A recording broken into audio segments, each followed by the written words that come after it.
Josué capítulo 5, no versículo 10, diz assim: Estando, pois, os filhos de Israel acampados em Gilgal, celebraram a Páscoa aos 14 dias do mês, à tarde, nas campinas de Jericó.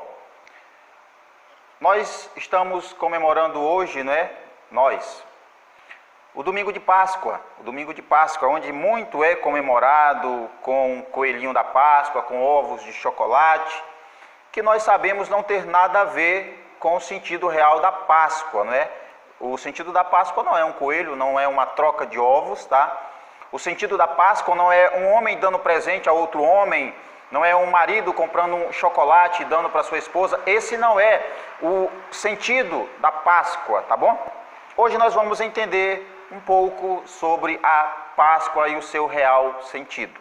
Nós lemos aqui no versículo 10 do capítulo 5 de Josué que o povo de Israel, acampado em Gilgal, celebraram a Páscoa aos 14 dias do mês, à tarde, nas campinas de Jericó. Primeiro, o povo havia passado 40 anos no deserto. E surgiu uma nova geração no meio do deserto que não foi circuncidada. Então eles passaram 40 anos sem celebrar a Páscoa porque não eram circuncidados, eles não foram circuncidados, por isso não celebravam a Páscoa. Esse é um dos motivos pelo qual a ceia, ela só é para os que são batizados. Vamos colocar logo isso aqui de primeiro. A circuncisão sendo substituída pelo batismo e a Páscoa sendo substituída pela ceia. Então, essa é a substituição, a troca que acontece. Nós não mais circuncidamos, mas agora tem o batismo, que é um ato de profissão pública, de fé em Jesus, e não mais celebramos a Páscoa propriamente dita, mas a ceia. Então, todas as vezes que nós ceamos, nós estamos celebrando a Páscoa. Todas as vezes que faz-se o batismo, está sendo feita a circuncisão. Nós vamos entender daqui a pouco qual o sentido da Páscoa, tá bom? Mas para ficar claro aqui, que não em minhas palavras, vamos ler o versículo 2 do capítulo 5 de Josué, que diz assim: Naquele tempo, o Senhor disse a Josué: Faze facas de pedra e circuncida pela segunda vez os filhos de Israel. Então Deus diz: Josué, faz facas de pedras e pela segunda vez circuncida aquele povo. Esse povo que seria circuncidado é aqueles que nasceram durante a peregrinação, durante a jornada no deserto, que não foram circuncidados, tá bom? No versículo 3 diz: Então Josué fez para si facas de pedra e circuncidou os filhos de Israel no outeiro de Aralote. Versículo 4. Essa é a razão pela qual Josué os circuncidou. Ele vai dizer por que ele circuncidou, por que teve que circuncidar. Todo o povo que havia saído do Egito, todos os homens de guerra, morreram no deserto pelo caminho depois que saíram do Egito. Então aquela geração que saiu do Egito passou, surgiu uma nova geração ainda a caminho da terra prometida durante a peregrinação no deserto. Então os que haviam saído morreram. Então surge uma nova e esta não foi circuncidada. O versículo 6 diz assim, vamos ler a sequência, versículo 5. Porque todo o povo que saíra estava circuncidado, mas a nenhum do povo que nasceram no deserto pelo caminho, depois de terem saído do Egito, havia sido circuncidado. Então Deus disse: Josué, você vai fazer facas de pedra para circuncidar o povo. Que povo? Aqueles que nasceram durante a peregrinação do deserto, porque os que saíram do Egito foram circuncidados, mas os que nasceram, essa nova geração que nasceu no deserto, nessa peregrinação, não foi circuncidada, precisava ser circuncidada. É isso que os textos estão deixando claro aqui, tá bom? Versículo 6 diz assim: Porque 40 anos andaram os filhos de Israel pelo deserto, até se acabarem todos os homens de guerra que saíram do Egito, que não obedeceram à voz de Deus. A eles, o Senhor jurara que não lhes deixaria ver a terra que o Senhor jurara a seus pais que lhes daria, terra que mana leite e mel. Então todos eles morreram. Toda aquela geração morreu que saiu do Egito.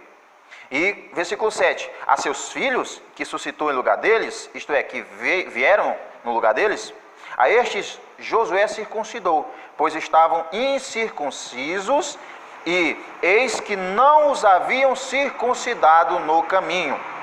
Então fica da seguinte forma: sai o povo do Egito com destino à terra prometida, e o povo que saiu morreu, o povo que nasceu não foi circuncidado, precisava ser circuncidado, por isso Deus manda a ele: circuncida esse povo uma segunda vez. Por quê? Porque essa nova geração que nasceu no deserto não foi circuncidada. Como eles não foram circuncidados, não poderiam celebrar a Páscoa.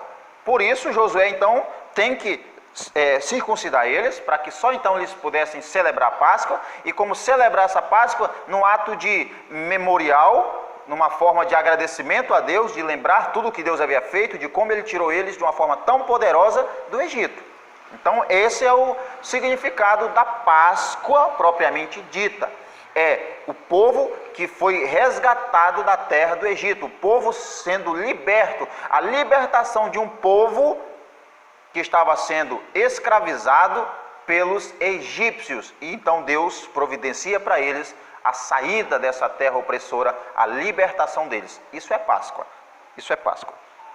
Mas vamos ver aqui como aconteceu isso, as orientações de Deus sobre o que eles deveriam fazer, qual seria o dia da Páscoa, como seria o animal, como eles deveriam comer e quais as partes que eles deveriam comer do animal. Vamos ver isso agora em Êxodo, capítulo 12. Nós vamos ler o versículo de número 3 de Êxodo, capítulo 12, versículo 3, diz assim: falai a toda a congregação de Israel, dizendo: ao 10º dia deste mês, cada um tomará para si um cordeiro, segundo as famílias de seus pais, um cordeiro para cada família. Então Deus diz o seguinte, Ele diz: olha, no dia 10, cada um de vocês vai pegar um cordeiro, e esse cordeiro é para cada família. Então cada família vai ter um cordeiro, tá bom? Cada um. E aí, no versículo 4 diz: mas se a família for pequena para um cordeiro, então ele e seu vizinho mais próximo tomarão um cordeiro apenas, segundo o número de pessoas, conforme o comer de cada um fareis a conta para o cordeiro. Então ele diz: olha, cada família vai pegar um cordeiro, e se uma família for pequena, ela junta com o seu vizinho. Então, um cordeiro para cada família. Versículo 5. Ele vai falar agora sobre como devia ser esse cordeiro, não é? Como deveria ser esse cordeiro que seria sacrificado. E ele diz: o animal será sem defeito, macho de 1 ano, o qual tomareis das ovelhas ou das cabras. Então ele tinha que ter 1 ano, macho, sem defeito algum, sem mancha alguma, sem nada que o tornasse imperfeito. Então seria assim o animal. Versículo 6. Agora eles vão dizer, eles então pegariam no dia 10, guardariam até o dia 14 do mês, e somente no dia 14, à tarde, eles iriam então sacrificar esse animal. Aqui no versículo 6 continua: e o guardareis até o 14º dia deste mês, e toda a congregação de Israel o imolará à tarde. Então Deus disse: no dia 10 vocês pegam cada um cordeiro para cada família, e se a família for pequena, junta com o vizinho um cordeiro para cada família. No dia 10.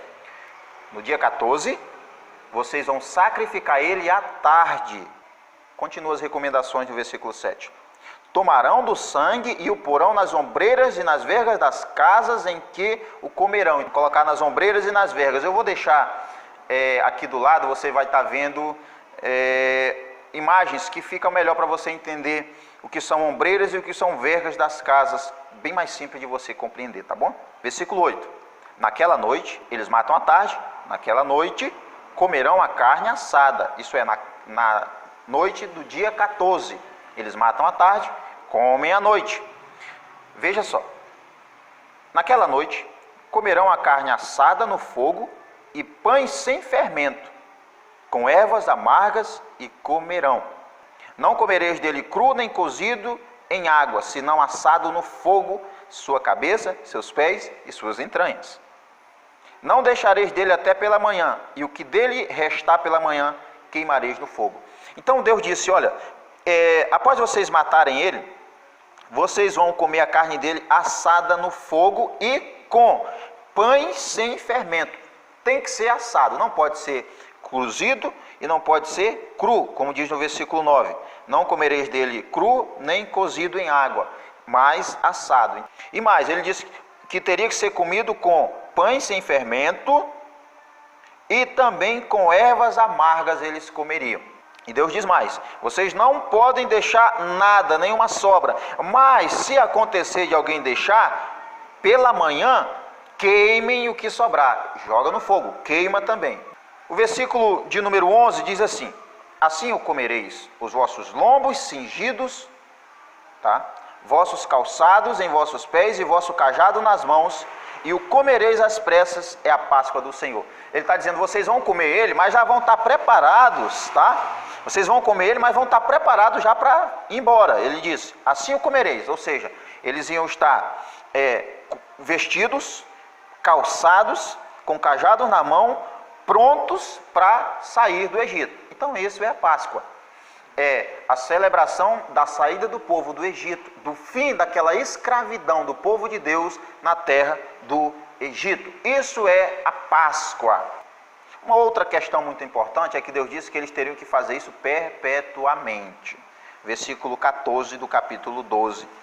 Ele diz assim, este dia vos será por memorial, e o celebrareis como festa solene para o Senhor durante vossas gerações, por estatuto perpétuo o celebrareis. Então Deus disse, vocês vão celebrar isso geração em geração como memorial de quando vocês foram libertos do Egito. Agora vamos colocar o seguinte, eu falei há pouco sobre a substituição que aconteceu, onde circuncidão hoje é o batismo, vamos colocar assim, e para que alguém participe da ceia, porque a Páscoa agora ela não é mais a Páscoa, tá? Mas ela é a celebração da ceia, que é em memória do que Cristo fez.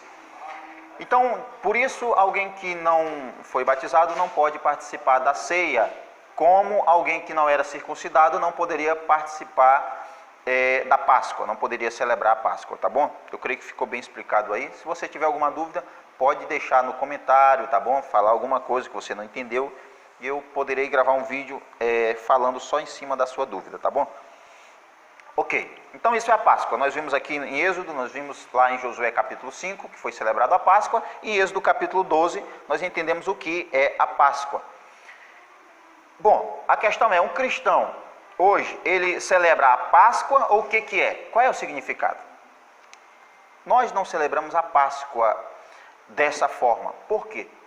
Porque quando nós não mais celebramos aquele cordeiro que foi morto, que simbolizava o cordeiro perfeito que seria morto pelo povo, por todas as nações. Aquele cordeiro que foi sacrificado para cada família, ele representava Jesus Cristo, que milhares de anos depois seria sacrificado por todos, por todos. Por isso nós não mais comemoramos a Páscoa.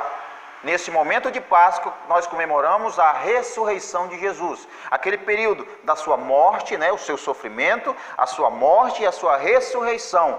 Por isso, neste domingo de Páscoa, digamos assim, nós comemoramos, nós festejamos, nós nos alegramos, não mais com um cordeiro que era símbolo, mas com aquele que é o cordeiro que tira o pecado do homem. Nós comemoramos a ressurreição de Jesus Cristo. Nós nos alegramos em que o nosso Cristo, o nosso Cordeiro que morreu pelos nossos pecados, o nosso Deus, o nosso Senhor e Salvador, ele não só sofreu, ele não só morreu, mas ele ressuscitou e ele vive. Para nós tem esse sentido a Páscoa, de comemorar a ressurreição daquele que veio para nos salvar, de saber que porque Ele está vivo, é o motivo de nós também estarmos vivos, de que nós cremos em um Deus que não está morto, nós cremos em um Deus que está vivo, e para nós está além de celebrar a Páscoa, é celebrar a ressurreição de Jesus Cristo. Ele morreu, mas ao terceiro dia Ele ressuscitou. A Páscoa não é um coelho com ovos, Coelho não bota ovo. Ou será que eu estou errado? Não comemoramos apenas a saída do povo do Egito, a libertação do povo do Egito, mas nós comemoramos a ressurreição daquele que é o próprio libertador, daquele que é o próprio Salvador, daquele que é o Cordeiro perfeito, oferecido e sacrificado pelos nossos pecados. É isso que nós comemoramos. O perdão mediante este Cordeiro que foi sacrificado por nós. Qualquer pessoa pode ser salva. Há perdão para qualquer pecado. Você pode ter cometido as piores atrocidades, os piores crimes, mas há perdão. Há perdão mediante o sacrifício de Jesus Cristo. O sacrifício de Jesus Cristo. Eu creio que a lição mais linda em si é que na Páscoa é costume de haver aquela troca de presentes, né? Alguém dando ovo de chocolate, comprando chocolate que seja bonito, é bonito, realmente, é romântico e tudo mais, mas o sentido não é um homem dando presente a outro homem, a uma mulher, não, entenda o sentido, é que Deus, não um coelho, Deus nos deu não um ovo de Páscoa, de presente, não, Deus nos deu o seu Filho como presente. Deus deu o Filho dele, o melhor que ele tem, o mais importante que ele tem, aquilo que ele ama mais que tudo, mais que todos, ele entregou como presente, não um ovo de chocolate, ele entregou o próprio Filho, Jesus Cristo, como presente maior e mais perfeito que a humanidade poderia receber. Ele entregou o próprio Filho como um presente maravilhoso, Deus dando de presente à humanidade pecadora o Filho. E o Filho sofre, morre e ressuscita para salvar esses pecadores, exatamente os assassinos dele, exatamente aqueles que traem, aqueles que fazem bobagens, aqueles que erram, que cometem crimes, podem ser salvos porque Deus deu um presente, o melhor e o maior presente de todos, é Jesus Cristo, é a salvação na vida de um pecador. Eu espero que você tenha entendido qual o real significado da Páscoa, é o amor de Deus. Não é um coelho dando ovo, não é troca de presentes, mas é Deus dando ao homem. Não é o homem dando a Deus nada. Não é o homem dando a Deus nada, mas é Deus dando ao homem tudo o que o homem precisa. Tudo o que de mais precioso Deus tem. Ele entregou de presente o seu Filho para morrer e ser sacrificado, mas ressuscitou para nos salvar. Deus abençoe sua vida, que você tenha uma ótima Páscoa, um ótimo domingo de Páscoa, e que esse Cristo que ressuscitou, Ele esteja vivo também dentro de você, no seu coração, que não só Ele tenha ressuscitado, mas que você hoje, a partir de hoje, também receba um nascimento, um novo nascimento, que você possa nascer de novo, que você possa ressuscitar como um velho homem, ser sepultado para o pecado, para o mal e nascer como uma nova criatura, liberta verdadeiramente por Jesus Cristo, alguém que agora experimenta a vida eterna em Deus. Deus abençoe a todos em Cristo Jesus.